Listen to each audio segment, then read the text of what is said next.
Bem-vindos a mais um vídeo, bem-vindos à segunda semana da aprendizagem conectada. Vamos! E aí, pessoal, vamos à nossa aula da segunda semana da aprendizagem conectada. Vamos! Então nós temos de início um texto, né? A noção de função no cotidiano, ok? Tem-se muito falado em funções exponenciais ultimamente, né? Então vamos às ideias. Texto, a noção de função no cotidiano. Com base nos dados divulgados pelo Departamento de Estatística da Universidade Federal de Mato Grosso, UFMT, no dia 13 de 4 de 2020, o estado de Mato Grosso tinha 123 casos confirmados de contaminação pela Covid-19 e 3 mortos confirmados, com uma taxa de letalidade de 2,4%. Bem, figura 1 ilustra o gráfico. Esse período de 13 de fevereiro até 12 de abril. Tudo bem? E temos a projeção da curva, que tem um crescimento muito elevado. Tá bom? Discussão inicial. Caro jovem, estudante do ensino médio, ao observar a figura 1, você observa um aumento exponencial. Esse gráfico apresenta uma regularidade no aumento de casos, porque em alguns dias os casos em Mato Grosso aumentam mais e em outro menos. Cite alguns fatores que você acredita que podem influenciar no aumento exponencial do número de casos da Covid-19. Observação: se tiver acesso à internet, acesse o site. Ao colocar o mouse por cima de cada ponto, os valores aparecem. Fica mais fácil fazer análise. Tudo bem. Ao analisar o gráfico da figura 1, provavelmente você percebeu que houve um crescimento no aumento de número de casos. Data. Em determinada data. No entanto, esse aumento sofre variações.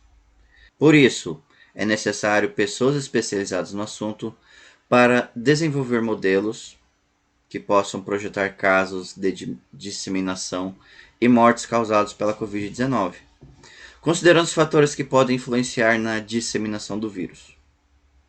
Assim, não iremos aprofundar em alguns conceitos. A ideia inicial é que você perceba a importância da matemática, bem como sua aplicabilidade em um contexto real.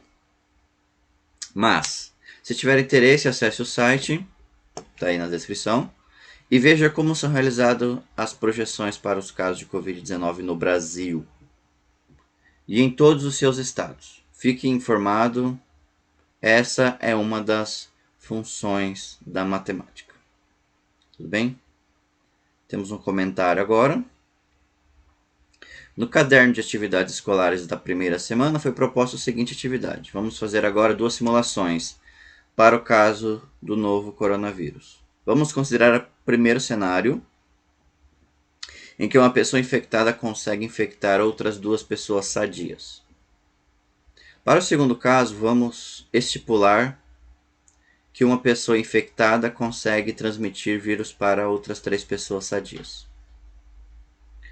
Quanto tempo em dias o tempo T de 6 dias, caso mais real, e 14, pior caso possível de transmissão. Essa atividade está no link da primeira aula aqui na descrição. Note que se o modelo não leva em consideração os fatores que interferem na transmissão, é mais simples para você entender.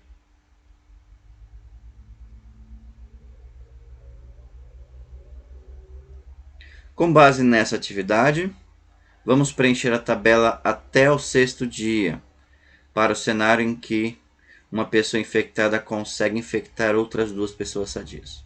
Se você ainda não fez, volte lá no caderno de atividades da primeira semana e faça. Depois confira aqui o seu resultado. Muito bem. Então ele já deu um spoiler de que aqui tem as soluções da atividade anterior. E tem mesmo. Tudo bem? Então olha só. Vamos fazer uma simulação para duas pessoas. Como assim? Uma pessoa que contamina outras duas. Cada uma dessas duas pessoas contamina mais duas.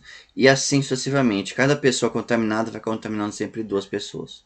Quer dizer o seguinte: no primeiro dia, essa pessoa contaminou outras duas. No segundo dia, essas outras duas pessoas contaminaram mais duas pessoas. Então temos 4 contaminações no segundo dia. No terceiro dia, teremos 8 contaminações, porque cada uma dessas 4 contaminou mais duas. E assim por diante, tudo bem? Vamos fazer isso fazendo um gráfico? Olha só, aqui eu já coloquei um ponto, é o ponto 0 e 1, quer dizer o quê? No dia 0 temos uma pessoa contaminada. No dia seguinte, essa pessoa contaminará mais duas, tudo bem? Então, olha só, então vamos colocar o ponto 1 e 2, porque no primeiro dia, no dia 1, teremos duas outras pessoas contaminadas.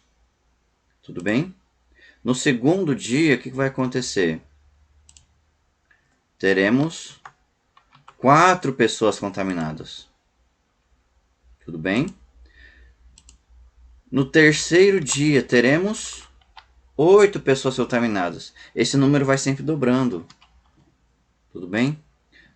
No quarto dia, teremos 16 pessoas contaminadas.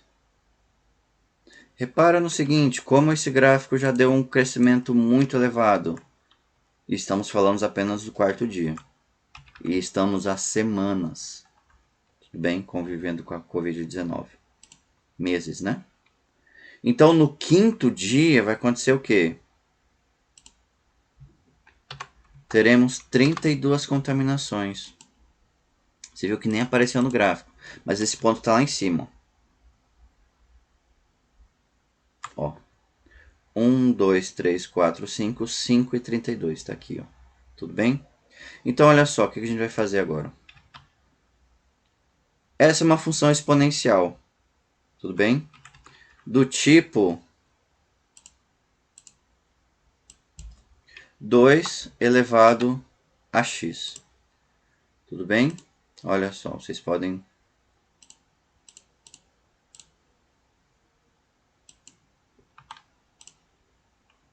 Ok? Ou seja, ela passou justamente pelos pontos que a gente colocou. Tá bom? Então, olha só. Nesse caso, 2 elevado a n. Porque estamos falando de 2 pessoas contaminadas a cada 2 pessoas. A cada pessoa, no caso, né? 2 pessoas contaminadas a cada uma pessoa, ok? Se são 3 pessoas o grau de contaminação, é 3 elevado a n. Se é 4 pessoas, 4 elevado a n. Se é 10 pessoas, 10 elevado a n. Tem um crescimento ainda maior. Tudo bem? Minha câmera sumiu por algum motivo. É um cálculo bastante trabalhoso. Imagina se formos até o 100º dia. Por isso, existe uma fórmula matemática que consegue descrever o número de contaminados para qualquer dia. Você já tinha descoberto qual era essa fórmula?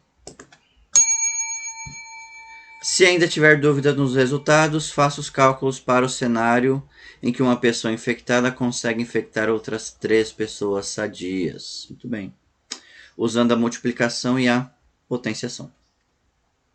Essa é uma relação em que cada dia que passa resulta em um número crescente de pessoas contaminadas em um determinado tempo.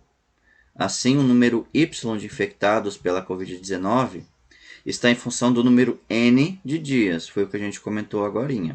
Logo, podemos escrever y igual a 2 elevado a n, ou f de n é igual a 2 elevado a n. Tudo bem? É a forma de se representar uma função. Ou colocando y igual a função, a expressão algébrica, ou declarando ela de cara como uma função de uma variável em questão. Fn é igual a 2 elevado a n. Ou poderia também ser f de x igual a 2 elevado a x. Muito bem. Seguimos. Funções como essas são chamadas de funções exponenciais. Muito bem.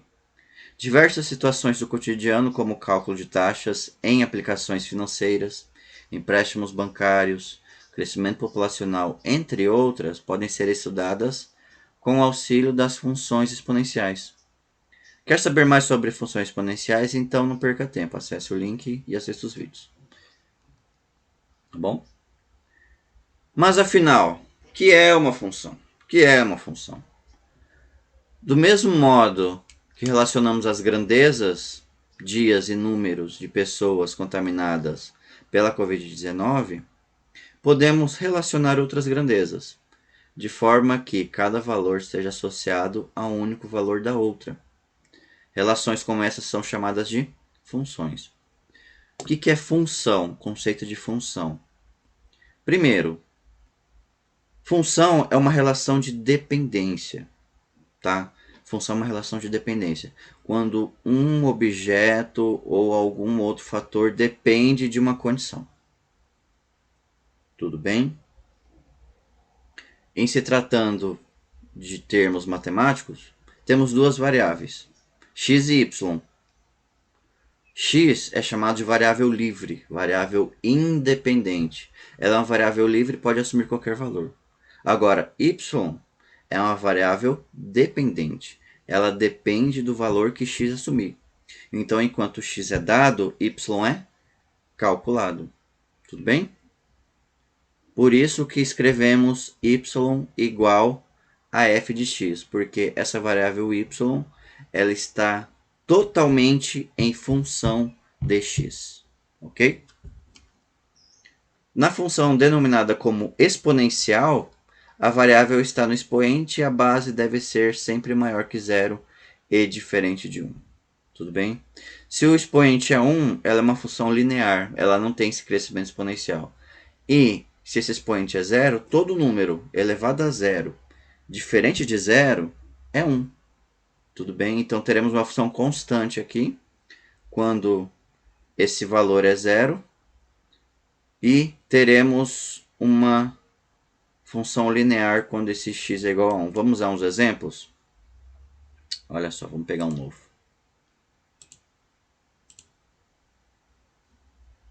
Exemplo de função constante, por exemplo, 2 elevado a zero é 1, ok? Então, se a gente colocar uma função exponencial elevado a zero, toda e qualquer imagem em y vai ser sempre 1. Tá vendo essa linha 1 aqui? Ela é constante, ela não tem alteração. Ela nem é crescente nem decrescente, ela é constante, ela sempre vai ser o mesmo resultado. Tá bom? Se colocarmos uma função de grau 1, uma função linear de primeiro grau, x elevado a 1 mais 5, por exemplo, teremos uma função linear, uma função crescente. Tudo bem? Totalmente diferente da que a gente viu até agora. Então, uma função de segundo grau também pode ser chamada de exponencial? Exponencial de grau 2. Tudo bem? Então vamos seguindo. Revisitando o conceito de potenciação. No fundamental, você provavelmente já estudou a operação de potenciação, como expoente natural maior do que 1, que corresponde à multiplicação de fatores iguais. Vamos usar muita potenciação para o estudo de funções exponenciais. Muito bem. Por isso, acesse o site tal, aproveite e assista o vídeo tal, que faz uma revisão sobre notação científica. Muito bem. Espere, jovem, não deixe de ver os vídeos. Lembre-se, são conceitos importantes. Querem auxiliar e resolver muitos problemas que envolvam matemática, ok? Então, olha só. Potenciação, 2 elevado a 5, quer dizer o quê? Que esse 2 está sendo multiplicado por ele mesmo 5 vezes. 2, 2, 2, 2, 2, todo mundo multiplicado dá 32, ok? Não é simplesmente 2 vezes 5, que é um erro muito comum, tudo bem? 2 elevado a 5. 2 vezes 2, 4 vezes 2, 8, vezes 2, 16, vezes 2, 32. Então, 2 é chamado de base, o número que está elevado é chamado de expoente, e o resultado chamado de potência. Tudo bem? Outros contextos, vamos lá. Vimos até o momento a função exponencial, uma função que você vinha, uma função que você ainda não tinha estudado no ensino fundamental. Mas provavelmente você já estudou outras funções no 9º ano. Vejamos outros exemplos. Restaurantes self-service podem ser encontrados em todas as regiões do Brasil. Em um deles cobra-se R$ 38,00 por quilograma de comida. Mariana e Júlia serviram-se nesse restaurante. Mariana comeu 0,62 kg e Júlia comeu 0,41 kg. Em outros elementos, Mariana ingeriu 620 gramas, enquanto que Júlia 410 gramas. Tudo bem? Qual o valor pago por cada uma delas, sabendo que o valor Y pago em reais varia de acordo com a quantidade de comida X, em quilogramas. Então, qual é a lei de formação que relaciona X e Y e X? Muito bem. Olha só, vamos pensar um pouquinho. Se custa R$ 38,00 o quilograma da comida, então quer dizer o seguinte, é 38 vezes X. X é justamente a quantidade que cada uma comeu. Tudo bem? Então esse peso é multiplicado ao valor do quilograma. Por isso que essas duas representações estão em quilogramas, porque tem que multiplicar temos que multiplicar esse valor pelo valor que é dado em quilogramas. Tudo bem?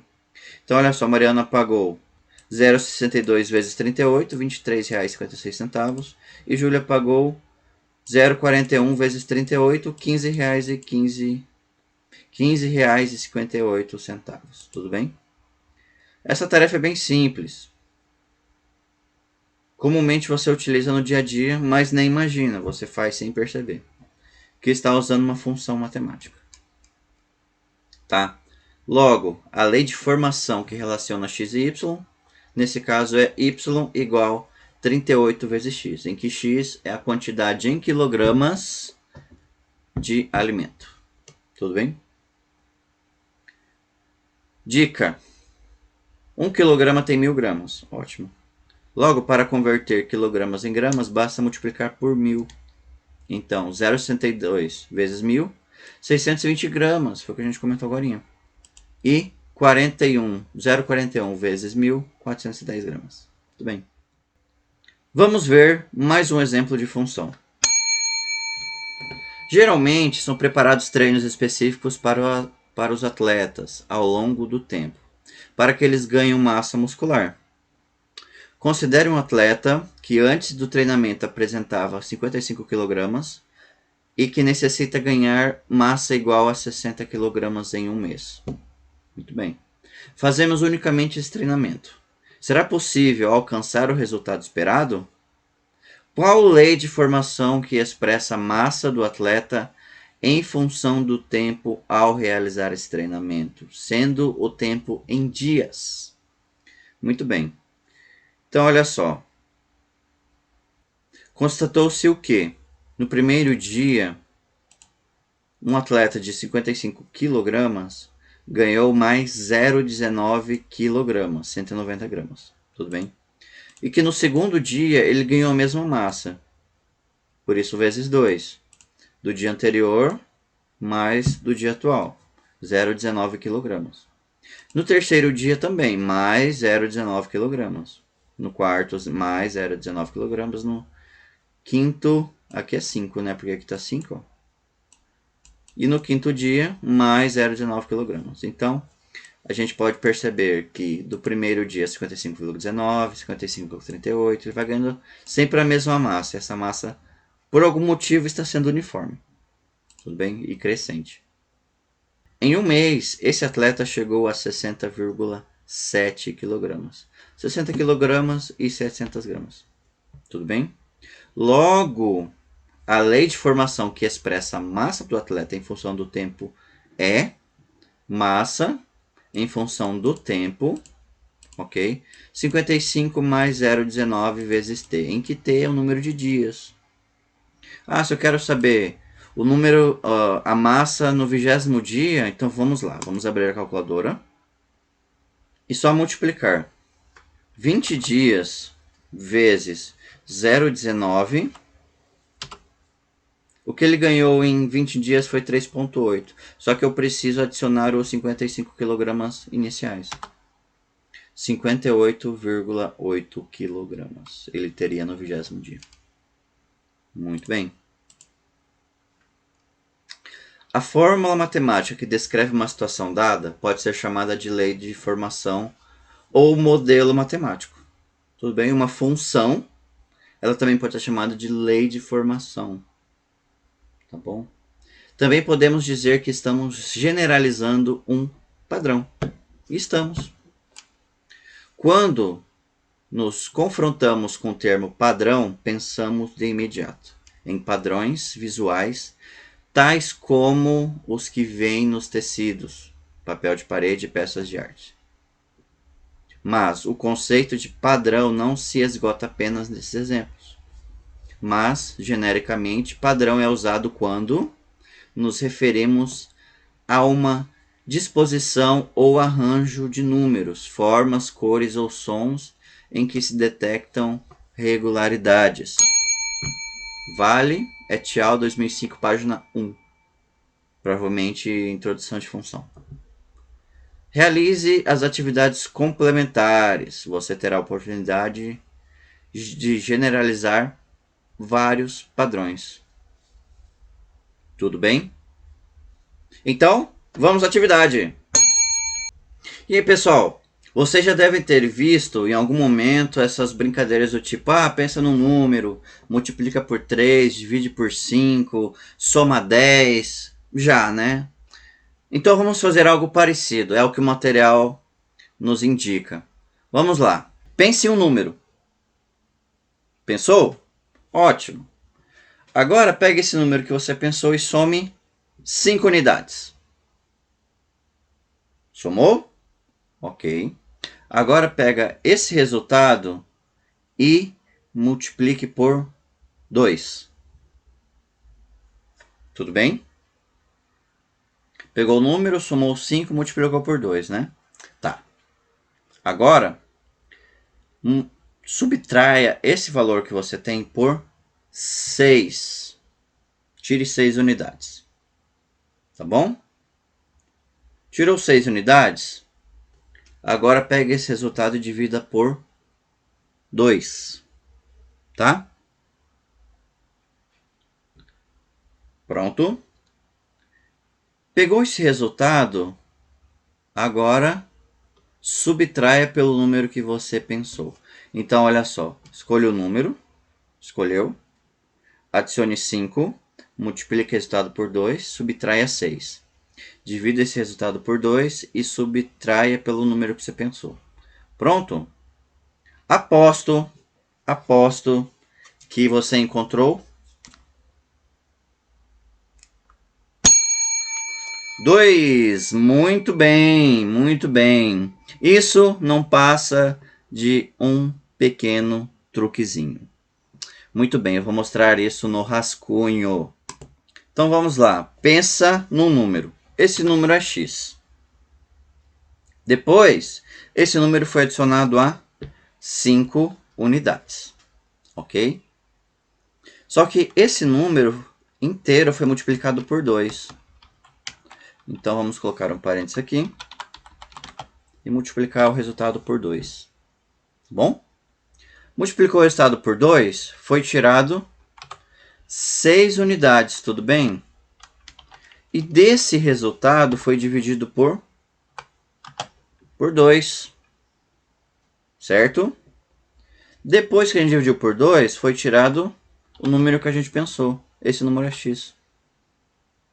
E isso resultou em 2. Vamos mostrar isso. funciona para qualquer valor que você pensar. Esse valor que você pensou é x. Independente do número, o resultado vai ser 2. Ok? Vamos mostrar isso. Olha só, vamos resolver toda a expressão que está à direita. Tudo bem? Ó, x mais 5 vezes 2, menos 6 dividido por 2, menos x. Tá bom? Então, olha só, o que a gente pode fazer aqui? X mais 5 não dá para somar de imediato. Tá bom? Está dentro de parênteses, beleza, é o que se resolve primeiro. Porém, não dá para somar letra com número. Mas vamos recapitular uma coisinha. Regra de prioridades. O que se resolve primeiro? Parênteses, colchetes, chaves. Numa expressão, equação, função, parênteses, colchetes, chaves. Depois, potenciação e radiciação, potência e raiz. Depois, multiplicação e divisão. E por fim, adição e subtração. Então nós temos uma expressão com vários argumentos, vários artifícios. Tá? Aqui ainda podemos colocar chaves, né? Aliás, colchetes. Tá? Então olha só, x mais 5 não dá para multiplicar de imediato, né? Mas olha só, o que nós vamos fazer? O que foi feito aqui? Ó? X mais 5 está multiplicando por 2. Vamos pegar esse 2 e multiplicar por x. 2x mais 5 vezes 2. Mais 10. Esse resultado depois foi tirado 6 unidades, né? Tudo bem? Então, nossa expressão ficou...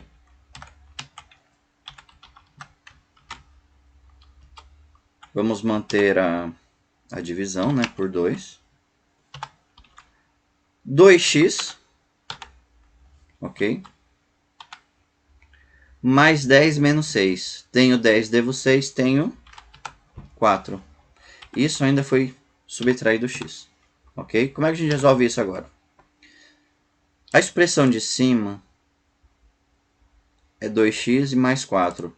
Dá para dividir os 2 por 2. Dá para simplificar isso aqui, ó. 2x dividido por x, por 2, aliás. 2x dividido por 2, mais 4 dividido por 2, menos x. Isso é igual a 2x dividido por 2 é x, tá bom? Mais 4 dividido por 2 é 2, menos x. X menos x é 0. Sobrou 2. Então, independente do número que você pensou, a expressão será igual a 2.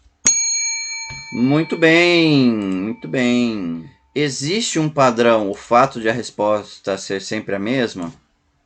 Existe. Para qualquer número que pensarmos inicialmente, podemos usar uma variável par generalizar e assim escrever o padrão encontrado. Foi o que a gente acabou de fazer. Então, nós vamos descrever isso aqui. Bom? Quadros pintados. Observa a sequência de figuras abaixo. Observa a sequência. Temos 9 quadrados, um central pintado de azul. Na segunda, temos 12 quadrados e 2 pintados de azul.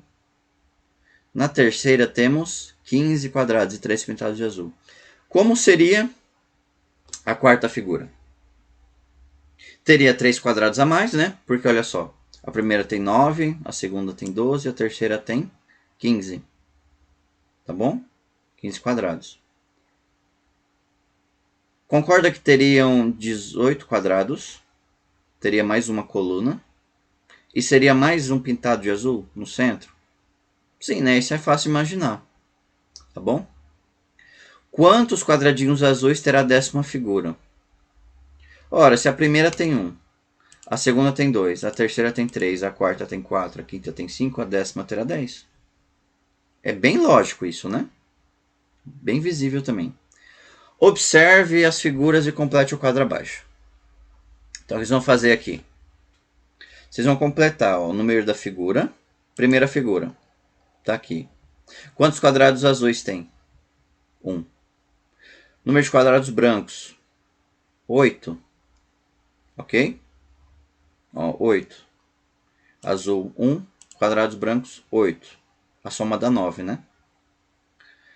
Na figura 2, temos 2 azuis e 10 brancos. 2 e 10. Na terceira, 3 e 12. 3 e 12, a soma dá 15. Tá bom? E na quarta, 4 azuis e 14 brancos. Tudo bem? Tem 18 na soma. Então vocês vão completar isso. E na enésima figura? Está dizendo o seguinte. Então, olha só. Vimos que na primeira figura temos 1 azul e 8 brancos. Na segunda, 2 azuis e 10 brancos. Na terceira, 3 azuis e 12 brancos. Na quarta figura teremos 4 azuis e 14 figuras quadrados brancos. Na quinta, 5 azuis e 16 quadrados azuis. Repara no seguinte, vamos adicionar uma tabela aqui do lado, porque olha só o que acontece. Tem um padrão aqui acontecendo também, na soma. Inserir colunas à direita. Soma o total de quadrados. Na primeira figura temos 9, na segunda 12, na terceira 15, na quarta 18 quadrados na soma dos brancos e azuis, e na quinta teremos 21. Então olha só, azul vai somando de 1 em 1, os brancos de 2 em 2 e a soma de 3 em 3. Tá bom? Então olha só. Qual é o padrão de número de quadrados azuis? N, é sempre o mesmo valor. Tá? Tudo bem? Então, qual é a expressão que determina o número de quadrados brancos? Vamos pensar o seguinte. Olha só. Cada número de quadrados brancos sempre vai de 2 em 2. Certo? Sempre vai de 2 em 2. Muito bem. Se vai de 2 em 2, então vamos multiplicar isso aqui por 2. N por 2. Tá? 2 vezes N. Tá bom? Se sempre vai somando 2, é porque vai pegando esse N e multiplicando por 2. Só que 2 vezes 1 é 2. Quanto que falta para chegar em 8? Mais 6. Vamos fazer a prova real? Olha só. 2 vezes 2, 4. Mais 6, 10. 3 vezes 2, 6. Mais 6, 12. Então acertamos. 4 vezes 2, 8. Mais 6, 14. 5 vezes 2, 10. Mais 6, 16. Tudo bem? Então essa é a expressão que determina o número de quadrados N. E essa é o número de quadrados azuis. Tudo bem? Essas são as duas leis de função, as duas leis de formação. Tá bom? Qual é a fórmula que expressa a quantidade AN de quadrados azuis em função da ordem da figura? Em função da ordem N da figura. Então, se eu quero calcular o A20, olha só. Se eu quero calcular o A20, primeiro eu sei que o AN, quadrados azuis, A de azuis, é igual ao próprio N, tá bom? Então, o A20 será 20. Teremos 20 quadrados azuis na figura 20. Tudo bem? Calcule... qual é o AN, tá? E calcule o A20. Fizemos 2 já, né? Tá. Qual é a fórmula que expressa a quantidade BN em quadradinhos brancos em função da ordem N da figura? Bom, encontramos que B, os quadrados brancos da figura, é exatamente 2N mais 6. Se queremos calcular o B13, número de quadrados brancos na 13ª figura, faremos 2 vezes 13 mais 6. 2 vezes 13 é? 2 vezes 13, 26. Mais 6. Teremos na figura 13. 26 mais 6. 34 quadradinhos brancos. Muito bem!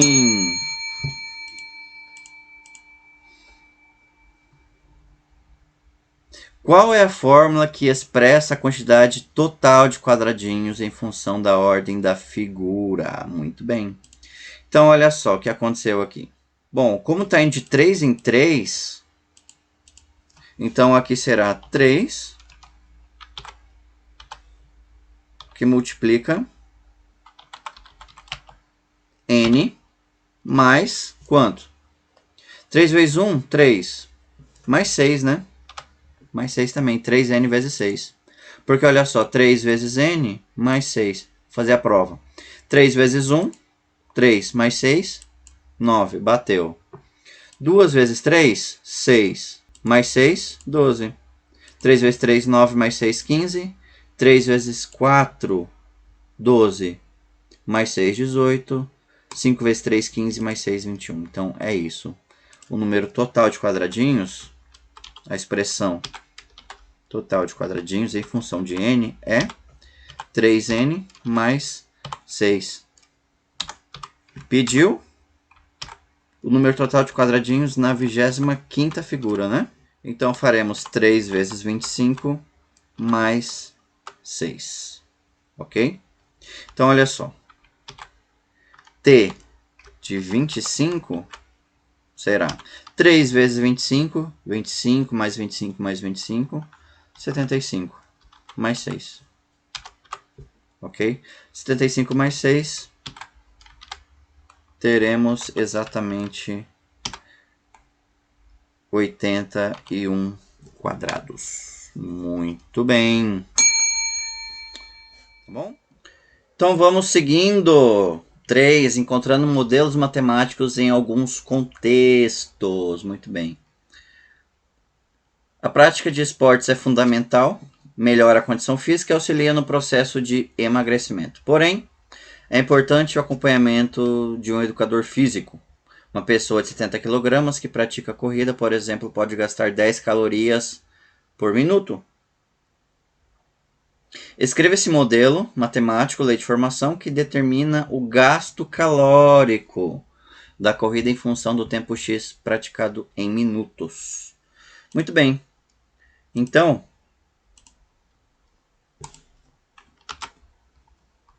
se ele perde 10 calorias por minuto, podemos escrever 10 vezes x, ou representar uma função de x igual a uma função de x igual a 10x,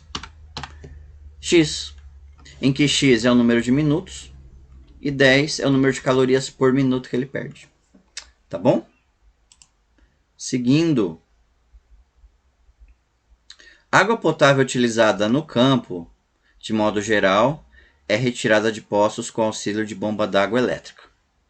Em certo sítio, para abastecer um reservatório de água, é utilizada uma bomba d'água com capacidade para bombear 15 litros por minuto.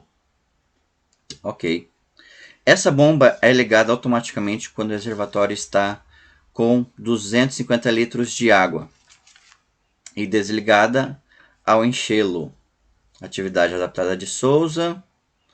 Ok, primeiro ano, São Paulo, 2016. Ótimo. Temos a ilustração. Tá bom? Temos a ilustração do reservatório, da bomba d'água que puxa a água do poço. Tá bom? Com essas informações, escreva um modelo que permite calcular a quantidade de água no reservatório em função do tempo em que a bomba permanece ligada, considerando que não haja consumo de água durante nesse período. Muito bem. Aqui, o que nós precisamos ter em mente? Que nós temos Y é a capacidade volumétrica, tá bom? E que a bomba será ligada se tiver pelo menos 250 litros no reservatório. Aí ela será ligada. E essa bomba tem capacidade de 15 litros por minuto. Tá bom? Pronto. Montamos a expressão. 250 litros. Poderíamos representar essa mesma expressão assim.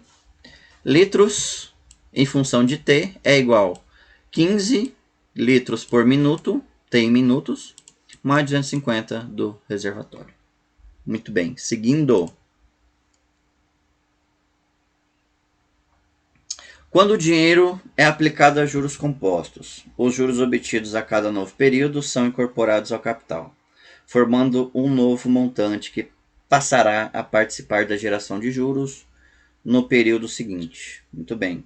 Está falando que em uma aplicação rendimento, o dinheiro que você aplicou vai render juros no primeiro mês, no primeiro ano, depende da unidade de tempo. Vai passar a render juros. Vai somar esses dois valores. E esse mesmo valor vai render mais juros. Em situações comerciais, bancos. Esse processo de juros compostos é chamado de juros sobre juros. Porque o seu rendimento também passa a render juros. Bom?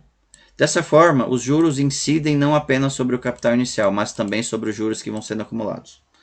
Por exemplo, se temos R$100 aplicados à taxa de 3% ao mês, esses R$100 crescem da seguinte forma. No primeiro instante tem R$100. Um período depois, um mês depois, 100 mais 3% de 100, 103. Tudo bem? No segundo mês vai acontecer o quê? Eu vou pegar esse montante gerado no primeiro mês e aplicar mais 3% em cima desse mesmo valor. Tá? 106,09. No terceiro mês, teremos esse montante, 106,09, mais 3% em cima do mesmo valor, 109,27. E agora, consegue descobrir a fórmula matemática que descreve a situação? Pense um pouquinho, pause o vídeo se for necessário.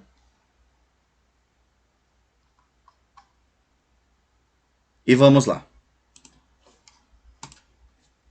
Ora, podemos descrever montante nos juros compostos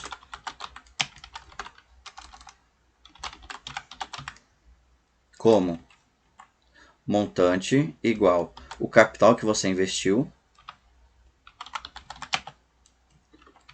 1 mais a taxa I elevado a N de período. Muito bem, essa aqui é esse tem um grau um pouquinho mais elevado, tá bom? Porque acontece o quê? O montante será o capital que você investiu, 100, mais 1, mais a taxa de 3%. Essa taxa é 3 sobre 100, ok? Elevado ao número de períodos, ok? Essa é a expressão que determina o capital investido mais 1 vezes 1 mais a taxa elevado a n períodos. Vamos fazer alguns testes?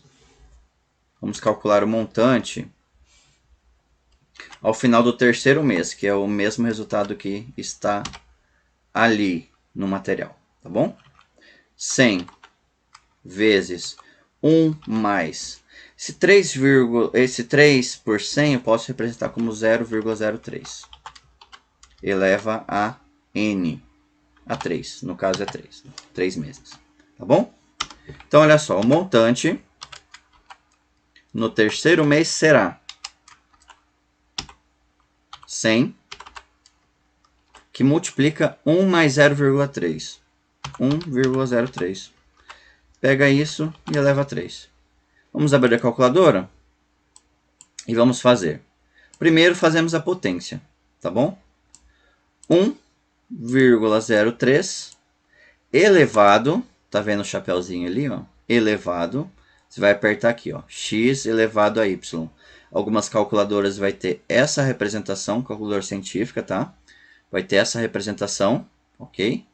E Outras terão diretamente o chapéu. A tecla vai estar um chapéu justamente para indicar que está sendo elevado. Tá. Vamos indicar 1,03 elevar a 3. Teremos 1,092727. Pegar isso e multiplicar pelo capital investido. 100. 109,27. O montante será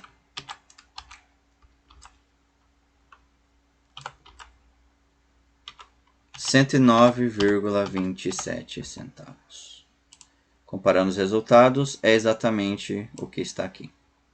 Tá bom? Então, a lei de função, que determina o montante em função do tempo para capital investido a R$100 e taxa de 3% é essa expressão aqui.